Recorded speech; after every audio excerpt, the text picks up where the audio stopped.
Chapter 4. Autosuggestion, the medium for influencing the subconscious mind. The third step towards riches. Autosuggestion is a term which applies to all suggestions and all self-administered stimuli which reach one's mind through the five senses. Stated in another way, autosuggestion is self-suggestion. It is the agency of communication between that part of the mind where conscious thought takes place and that which serves as the seat of action for the subconscious mind. Through the dominating thoughts which one permits to remain in the conscious mind, whether these thoughts be negative or positive is immaterial, the principle of autosuggestion voluntarily reaches the subconscious mind and influences it with these thoughts. No thought, whether it be negative or positive, can enter the subconscious mind without the aid of the principle of autosuggestion, with the exception of thoughts picked up from the ether. Stated differently, all sense impressions, which are perceived through the five senses, are stopped by the conscious thinking mind, and may be either passed on to the subconscious mind or rejected at will. The conscious faculty serves, therefore, as an outer guard to the approach of the subconscious. Nature has so built man that he has absolute control over the material which reaches his subconscious mind through his five senses, although this is not meant to be construed as a statement that man always exercises this control. In the great majority of instances, he does not exercise it, which explains why so many people go through life in poverty. Recall what has been said about the subconscious mind resembling a fertile garden spot, in which weeds will grow in abundance if the seeds of more desirable crops are not sown therein. Autosuggestion is the agency of control through which an individual may voluntarily feed his subconscious mind on thoughts of a creative nature, or, by neglect, permit thoughts of a destructive nature to find their way into the rich garden of the mind. You were instructed in the last of the 6 steps described in the chapter on desire to read aloud twice daily the written statement of your desire for money, and to see and feel yourself already in possession of the money. By following these instructions, you communicate the object of your desire directly to your subconscious mind in a spirit of absolute faith. Through repetition of this procedure, you voluntarily create thought habits which are favorable to your efforts to transmute desire into its monetary equivalent. Go back to these 6 steps described in Chapter 2 and read them again very carefully before you proceed further. Then, when you come to it, read very carefully the 4 instructions for the organization of your master mind group, described in the chapter on organized planning.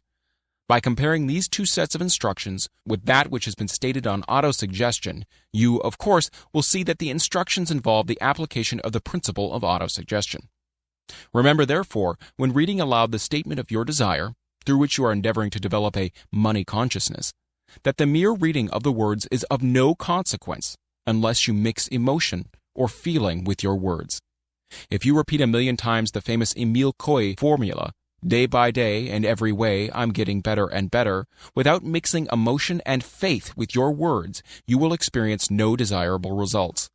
Your subconscious mind recognizes and acts upon only thoughts which have been well mixed with the emotion or feeling.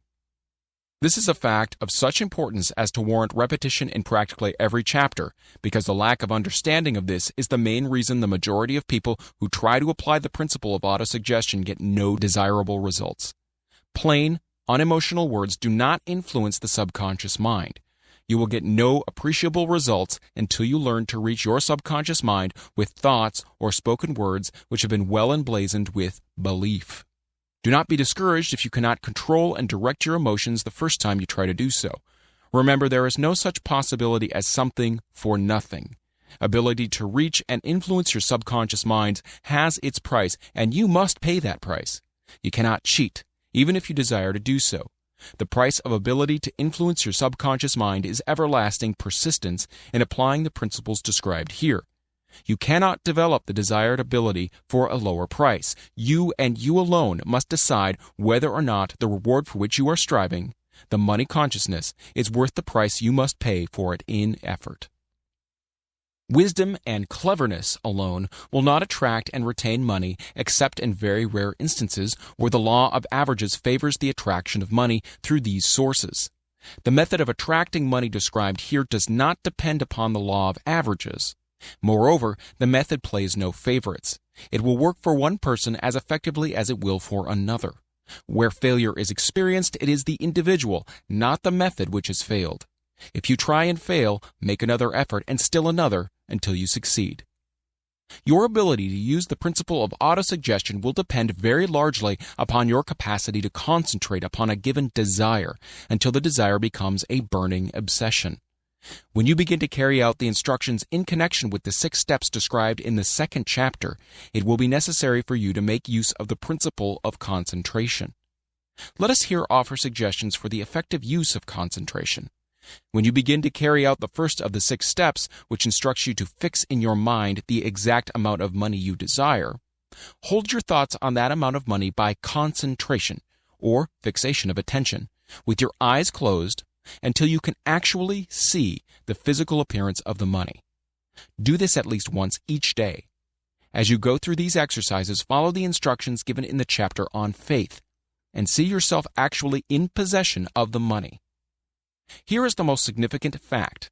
The subconscious mind takes any orders given it in a spirit of absolute faith, and acts upon those orders, although the orders often have to be presented over and over again through repetition before they are interpreted by the subconscious mind. Following the preceding statement, consider the possibility of playing a perfectly legitimate trick on your subconscious mind by making it believe, because you believe it, that you must have the amount of money you are visualizing, that this money is already awaiting your claim, that the subconscious mind must hand over to you practical plans for acquiring the money which is yours. Hand over the thought suggested in the preceding paragraph to your imagination and see what your imagination can or will do to create practical plans for the accumulation of money through transmutation of your desire. Do not wait for a definite plan through which you intend to exchange services or merchandise in return for the money you are visualizing, but begin at once to see yourself in possession of the money, demanding and expecting, meanwhile, that your subconscious mind will hand over the plan or plans you need. Be on the alert for these plans, and when they appear, put them into action immediately.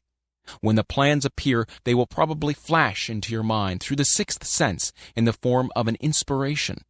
This inspiration may be considered a direct telegram or message from infinite intelligence. Treat it with respect and act upon it as soon as you receive it. Failure to do this will be fatal to your success. In the 4th of the 6 steps, you were instructed to create a definite plan for the carrying out your desire and begin at once to put this plan into action. You should follow this instruction in the manner described in the preceding paragraph. Do not trust to your reason when creating your plan for accumulating money through the transmutation of desire. Your reason is faulty. Moreover, your reasoning faculty may be lazy, and if you depend entirely upon it to serve you, it may disappoint you. When visualizing the money you intend to accumulate with closed eyes, see yourself rendering the service or delivering the merchandise you intend to give in return for this money. This is important. Summary of instructions.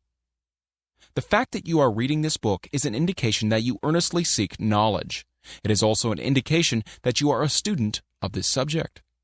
If you are only a student, there is a chance that you may learn much that you did not know, but you will learn only by assuming an attitude of humility. If you choose to follow some of the instructions, but neglect or refuse to follow others, you will fail. To get satisfactory results, you must follow all instructions in a spirit of faith.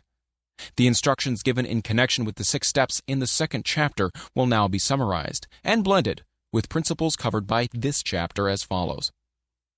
First, go into some quiet spot, preferably in bed at night, where you will not be disturbed or interrupted.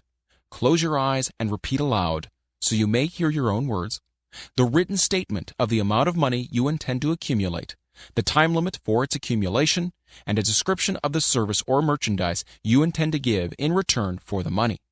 As you carry out these instructions, see yourself already in possession of the money.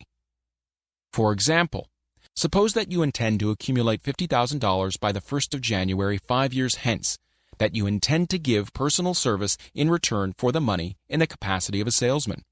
Your written statement of your purpose should be similar to the following. By the 1st day of January, such and such year, I will have in my possession $50,000, which will come to me in various amounts from time to time during the interim. In return for this money, I will give the most efficient service of what I am capable, rendering the fullest possible quantity and the best possible quality of service in the capacity of salesman of describe the service or merchandise you intend to sell. I believe that I will have this money in my possession. My faith is so strong that I can now see this money before my eyes. I can touch it with my hands. It is now awaiting transfer to me at the time and in the proportion that I deliver the service I intend to render in return for it. I am awaiting a plan by which to accumulate this money, and I will follow that plan when it is received. Second, repeat this program night and morning until you can see, in your imagination, the money you intend to accumulate. Third, place a written copy of your statement where you can see it night and morning, and read it before retiring and upon arising until it has been memorized. Remember, as you carry out these instructions, that you are applying the principle of autosuggestion for the purpose of giving orders to your subconscious mind. Remember also that your subconscious mind will act only upon instructions that are emotionalized and handed over to it with feeling. Faith is the strongest and most productive of the emotions. Follow the instructions given in the chapter on faith. These instructions may at first seem abstract. Do not let this disturb you. Follow the instructions no matter how abstract or how impractical they may at first appear to be. The time will soon come, if you do as you've been instructed, in spirit as well in act, when a whole new universe of power will enfold to you. Skepticism in connection with all new ideas is characteristic of all human beings. But if you follow the instructions outlined, your skepticism will soon be replaced by belief, and this in turn will soon become crystallized into absolute faith. Then you will have arrived at the point where you may truly say, I am the master of my fate. I am the captain of my soul. Many philosophers have made the statement that man is the master of his own earthly destiny, but most of them have failed to say why he is the master. The reason that man may be the master of his own earthly status, and especially his financial status, is thoroughly explained in this chapter. Man may become the master of himself and of his environment because he has the power to influence his own subconscious mind, and through it gain the cooperation of infinite intelligence.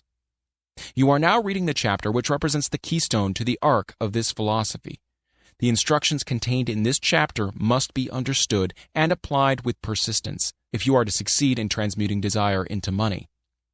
The actual performance of transmuting desire into money involves the use of autosuggestion as an agency by which one may reach and influence the subconscious mind. The other principles are simply tools with which to apply autosuggestion. Keep this thought in mind, and you will at all times be conscious of the important part the principle of autosuggestion is to play in your efforts to accumulate money through the methods described in this book. Carry out these instructions as though you were a small child. Inject into your efforts something of the faith of a child. The author has been most careful to see that no impractical instructions were included because of his sincere desire to be helpful. After you have read the entire book, come back to this chapter and follow in spirit and in action this instruction. Read the entire chapter aloud once every night until you become thoroughly convinced that the principle of autosuggestion is sound, that it will accomplish for you all that has been claimed for it. As you read, underscore with a pencil every sentence which impresses you favorably. Follow the foregoing instruction to the letter, and it will open the way for complete understanding and mastery of the principles of success.